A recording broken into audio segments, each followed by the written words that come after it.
Brazil looked like Brazil, and the USMNT rolls on. And hello, welcome to day 9 of the World Cup Daily Recap. I'm Adrian, the guy who will get you through most of this, and let's get after it.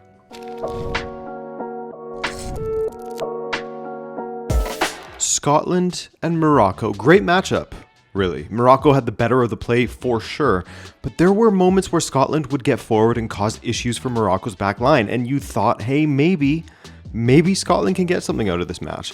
Anyway, I think if Steve Clarke could do things over again, he wouldn't have started so negatively for Scotland. Clearly, the game plan was to contain, and leaving someone like Ben Gannon-Doak on the bench was an eyebrow raiser for sure, but was in the name of being more solid defensively. Well, everyone has a plan until they get punched in the face, right? And Scotland got hit early, just 70 seconds in. And it was that man once again. Same dude who scored that beauty against Brazil, Saibari, this time with a powered finish, just absolutely smashing it past Angus Gunn. It was past him before he could react. And you got to think, is Saibari going to be that dude from this tournament? That guy that sort of elevates his profile? I mean, he's already known, but will he elevate his profile and become that sought-after player? They would continue to dominate the ball in that first half, with Scotland not showing much of anything at all, but they came alive right before the break, Scotland that is, trying to break into the box, creating a couple of decent chances, but not getting anything on target, and nothing very dangerous either. In the second half, with Tierney going off injured, Gannon-Doak came into the pitch and basically immediately made everyone wonder once again why he didn't start, why Clarke almost gave too much respect to Morocco. In the end, Morocco were the winners. Boadi really impressed me once again. Guy hasn't even turned 19 yet, and he's starting and flourishing in the midfield. Also, shout out Brahim Diaz, who I thought was also very, very good in this one, beyond the assist, of course. Nusayr Mazraoui was also excellent in defense. One thing I will say, however, John McGinn maybe could have had a penalty. Looked like he was fouled in the box when he skipped past his man El Ainaoui, got absolutely none of the ball, and some decent contact on John McGinn, a little hip on hip. The only argument that could be used against it is a debate as to whether McGinn would have been able to get to the ball or not as he skipped past him, but the defender was late and clumsy. Very close one. Well, Brazil and Haiti. Haiti, a team that I think endeared themselves to anyone who watched their match against Scotland, in which they were pretty unlucky to not come away with anything from that match, losing due to a deflected goal. I think that nobody really expected them to do amazingly well against Brazil, Haiti that is. Sure, their attackers are talented, but the worry was always going to be how they defend against Rafinha, Vinicius Jr, and Cunha. That's a whole different game they're playing. Oh yeah, and Cunha started ahead of Igor Thiago. And to be fair to them, they did well for a while. Rafinha was always threatening, and he was offside for a couple of chances. One he converted, the other he missed one-on-one, but the breakthrough came thanks to Vinicius Jr taking responsibility into his own hands. His attempt was saved by Placide, but Cunha was there to bundle it in. The ball was hit off of him and into the goal, but you surf no matter what, right? From there, Brazil continued to play well, pressing well to win the ball, and Vini quickly released Matheus Cunha. His left-footed strike was an absolute peach, straight into that top corner at the near post. Feels like a lot of near post finishes in this World Cup. No, but cue more surfing. It was a Vini masterclass in the first half, and throughout the match, really. He was involved in every single goal, and in the first half stoppage time, Paqueta played him through, and he slotted it under Placide for 3-0. This Brazilian side was looking better, despite losing Rafinha to injury, so we'll monitor that. Haiti came very close in the second half, Danilo having to clear an attempt off of the line, and having switched from 5 in the midfield to 4, Haiti did look better in that second half. They were getting up the pitch regularly. Bellegarde, my baller, was whipping dangerous balls into the box at times, but it was still Brazil in the ascendancy. It was still Brazil carving out the most dangerous of opportunities. There were some close calls, like Endrick scoring, but getting it called back for offside and having to go through the embarrassment of doing his full choreographed gun celebration before immediately realizing nobody is celebrating with him because the flag is up. Also, Vini and Martinelli combining. Funny hearing those names together combining so well, with Martinelli hitting the bar, although I think it was called back as well for Vinicius Jr being offside. What we got from this match was a world-class Vinicius Jr, and Brazil has to have a world-class Vinicius Jr to have any shot at winning this World Cup. If he's in this kind of game-changing form, they have a chance. So Brazil and Morocco top this group. Haiti, unfortunately, are eliminated. Group D, the USA, one of the teams that everyone had their eye on given how they performed against Paraguay, they were so convincing. Australia, they were underestimated by everyone, and they dealt with Turkey very handily. Now, the United States was without one of their best players in Christian Pulisic after that calf injury that brought him off at halftime against Paraguay, so he didn't make the matchday lineup, and Ricardo Pepi started in his place. So that's a pretty big change, right? However, a change in the lineup still had the same outcome, an early own goal.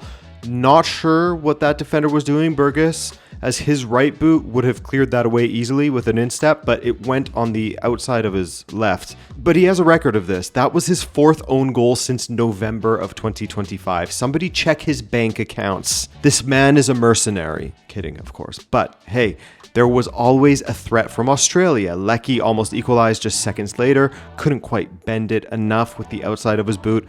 Maybe Burgess can help him out there as he converted with the outside of his. But the USA controlled this match exceptionally well. There was only a couple of minutes in the first half where Australia were able to get forward and close to Matt Fries's box. The rest of the time, it was potchball, players playing so fluidly, rotating in and out of each other's positions, overlapping fullbacks, pressing Australia very high. In possession, it was very enjoyable to watch how McKennie, Freeman, and Dest would combine down the right in that first half, and Dest would end up winning what was an important free kick. They'd play it low to Dest at the edge of the box, and while his shot was blocked, Alex Freeman would contest for the looping ball with Beach and was able to head it in for 2-0. And it was really a smothering performance once again at that point, just like it was against Paraguay. That word smothering really is the best way to describe how they play when they are at their best, as they were in the first half. In the second half, however, beyond a Balogun chance where he dwelled on the ball too long and a couple of counters that didn't come to anything,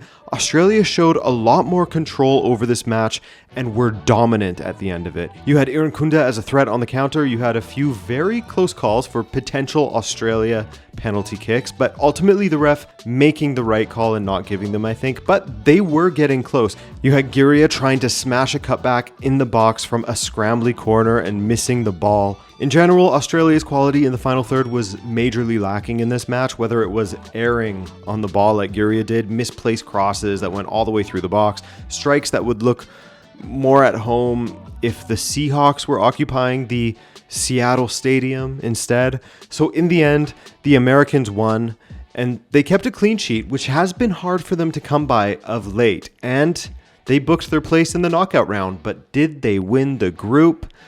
There was a potential, depending on what happened in this match, but we need to go to Paraguay versus Türkiye with Dan Riccio.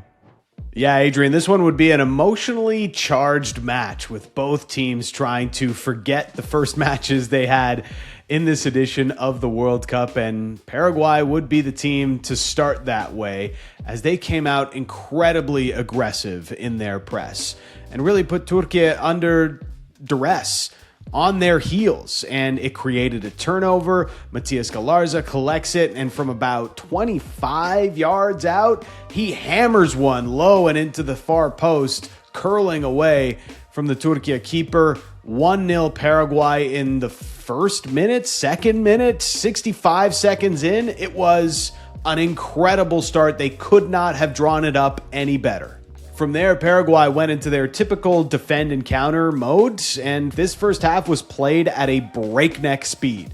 Turkey on attack with a ton of possession, and the Paraguayans on the counter going back the other way and getting chances of their own. It was an entertaining watch.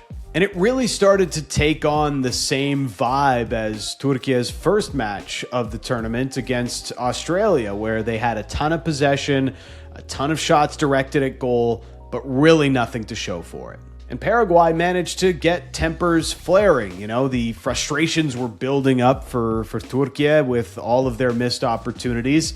And Paraguay, flopping around and doing their thing, and it worked. They got the emotions way up in this game, but it would eventually backfire. Towards the end of the first half, there's another post-whistle confrontation, and Miguel Almiron says something while covering his mouth, directed at a Turkish player, and that, in these rules, is an automatic red card.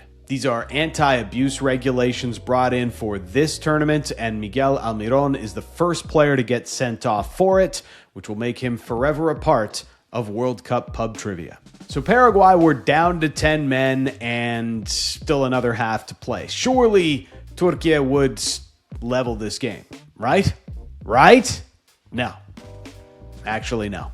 The game would finish 1-0. The best chance for Türkiye came in the 89th minute. A cutback for Can Ozun is stopped by Heel. And it is not only a big save that saves the game for Paraguay, it also eliminates Türkiye from the 2026 World Cup. Which is pretty wild because there was a lot of hype for the Turks coming into the tournament. You might even call them a co-favorite here in Group D. And they're going into the third match without anything to play for. They're going to end up as one of the biggest tournament disappointments. In total, per live score, they had over 2 expected goals in this match. They directed 32 shots at goal. Only 5 made it on target. They had 12 blocked by Paraguayan players and 15 missed the net. Their finishing was simply not good enough, and that's the story of their tournament. So heading into the final match of Group D, USA has topped the group because they've beaten Australia, they've beaten Paraguay. Nobody can get ahead of them in this group. While Turkey, they are bottom and they have been eliminated. It leaves a matchup between Australia, who currently sits second on goal difference, ahead of Paraguay, both teams on 3 points, but they will battle it out on the final match day for Group D for second spot in this group and the chance at a round of 32 matchup. Back to you, Adrian. There it is, the 9th day of the World Cup daily recap. Crazy, and there's still so much of the tournament to go. Check out the 90th minute on YouTube, linked below in the description for their preview show today. And other than that, I'll see you here tomorrow for another one. Later, guys.